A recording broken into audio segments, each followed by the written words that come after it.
research and innovate. Join with us. United Institute of Technology, Coimbatore.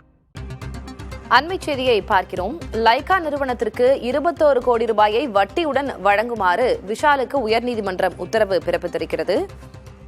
Cinema financier அன்புச்செழியனிடம் நடிகர் விஷால் பெற்ற 21 கோடி கடனை Lyca productions நிறுவனம் ஏற்றுக்கொண்டு செலுத்தியது. அதனை விஷால் செலுத்தவில்லை என்பதற்காக வழக்கு தொடரப்பட்டது. தற்போது அந்த வழக்கில் நீதிபதிகள் உத்தரவு பிறப்பித்திருக்கிறார்கள். கூடுதல் விவரங்களை வழங்குவதற்காக செய்தியாளர் சுப்பையா இணைந்திருக்கிறார். அவரிடம் பேசலாம். சுப்பையா, அந்த வழக்கு தொடர்பாக வைக்கப்பட்ட வாத பிரதிவாதங்கள் என்ன? 2 நாட்கள் விஷாலிடம் தொடர்ந்து குறுக்கு கேள்விகள்லாம் கேட்கப்பட்டது. என்னென்ன கேள்விகளை முன்வைத்தார்கள்? என்ன உத்தரவு பிறப்பித்தார்கள்?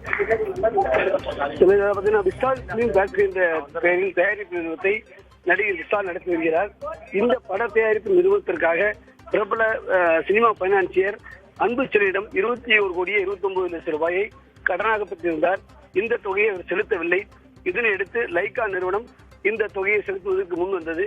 ஏனென்றால் அவர் படங்களை எடுப்பதற்காக சில ஒப்பந்தங்கள் ஏற்றுக்கொண்டதன் மூலம் இந்த தொகையை செலுத்தினார்கள். ஆனால் இந்த தொகையை நடிகர் விஷால் அந்த நிறுவனத்துக்கு கொடுக்கவில்லை. இதனையடுத்து லைகா நிறுவனம் சென்னை உயர்நீதிமன்றத்தில் வழக்கு தொடர்ந்தது. இந்த வழக்கானது கடந்த ஓராண்டுக்கு மேலாக சென்னை உயர்நீதிமன்றத்தில் நடைபெற்று வருகிறது. குறிப்பாக இந்த வழக்கு உயர்நீதிமன்ற நீதிபதி பி.டி. ஆஷா முன்பு விசாரணைக்கு வந்தது. கடந்த செப்டம்பர் மாதமே விசாரணை நடைபெற்றது. அப்போது நடிகர் விஷால் நீதிமன்றத்தில் ஆஜராகி இருந்தார். அவரிடம் மூத்த வழக்கறிஞர் ராகவாச்சாரி ஆஜராகி 2 நாட்கள் குறுக்கு விசாரணை செய்தார். அப்போது சினிமா துறையில் எவ்வளவு வட்டிக்கு கடன் வாங்கப்படுகிறது உள்ளிட்ட பல்வேறு விவரங்களை நீதி வழக்கறிஞர் கேட்டிருந்தார்.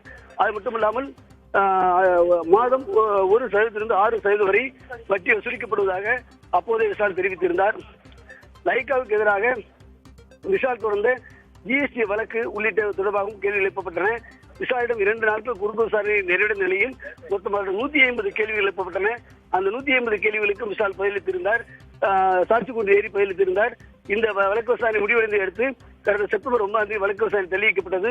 இதனைத் தொடர்ந்து நடைபெற்ற விவாதத்தை தொடர்ந்து இந்த வழக்கில் தீர்ப்பு தள்ளி வைக்கப்பட்ட நிலையில் இன்று நீதிபதி ஆஷா தீர்ப்பு அளித்தார். அந்த தீர்ப்பில் 21 கோடியே 29 லட்சம் ரூபாயை 30% வட்டியுடன் நடிகர் விஷால் லைகா நிறுவனத்துக்கு வழங்க வேண்டும் என்று உத்தரவிட்டுள்ளார். திலகவதி சுப்பையா, இதுல லைகாவுக்கு எதிராக விஷால் தொடர்ந்த ஜிஎஸ்டி வழக்கு உள்ளிட்டவை தொடர்பாகவும் கேள்விகள் எழுப்பப்பட்டன அப்படின்ற தகவல் இருக்கிறது. லைகாவுக்கு எதிராக என்ன வழக்கு தொடர்ந்தார் விஷால்? அதனுடைய விவரங்கள் என்ன? 2ம் சேர்த்து விசாரிக்கப்பட்டன. அந்த வழக்கம், அதாவது இவர் விஷால் தனியா ஒரு வழக்கு தொடர்ந்தார். அதாவது ஜிஎஸ்டி தொடர்பாக, அதாவது ஜிஎஸ்டி இந்த இவரோட வாங்கிய கடன் தொடர்பாகவும் தனது சினிமா தயாரிப்புக்கு பயன்படுத்தியதாகவும் இதில் ஜிஎஸ்டி உடைய தொகை போக மீதமுள்ள தொகை தான் வசூலிக்க வேண்டும் என்று கேட்டு அவர் தனியாக மனு தாக்கல் செய்திருந்தார். அதற்கு நீதிபதிகள் அதை ஏற்றுக்கொள்ளவில்லை. ஏனென்றால் அதாவது கடன் வாங்கியவர் எவ்வளவு தொகை வாங்கினாலும் அவர் அந்த செலவழிப்பது இல்லை வேறு பயன்பாட்டுக்கு பயன்படுத்த உள்ளிட்ட பல்வேறு விவரங்களை அந்த கடன் வாங்கியவர் தான் ஏற்றுக்கொள்ள வேண்டும். குறிப்பாக விஷால் தான் ஏற்றுக்கொள்ள இருந்ததாக ஜிஎஸ்டி தொகை தொடர்பாக எந்த விதமான ஒரு சலுகை வழங்க முடியாது என்று குறிப்பிட்டிருந்தார். எனவே விஷால் தரப்பிலும் ஒரு மனு ஒன்று தனியாக தாக்கல் செய்யப்பட்டது. அந்த மனுவும் சேர்த்துதான் இந்த குறுக்கு விசாரணையின் போது அனைத்தும் கேள்வி எழுப்பப்பட்டன. திலகவதி சுப்பையா, லைகா நிறுவனம் விஷால் வாங்கிய கடனை செலுத்தி இருக்கிறது. அப்போ லைகா நிறுவனத்திற்கு விஷால் பணம் திருப்பி செலுத்த வேண்டும் என்பது கண்கூடு. இந்த வகையில விஷால் தன் தரப்பிலிருந்து பணம் செலுத்தாமல் இருப்பதற்காக சொல்லப்பட்ட காரணங்கள் என்ன? அவர் தரப்பில் வைக்கப்பட்ட வாதங்கள் என்னவாக இருந்தது? அவர் பணத்தை செலுத்தவில்லை என்பதால் வழக்கு தொடரப்பட்டது.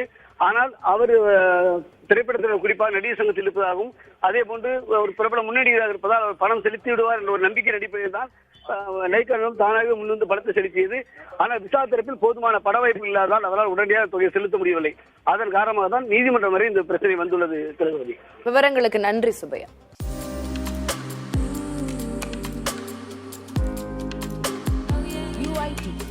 Research and innovate. Join with us. United Institute of Technology, Coimbatore.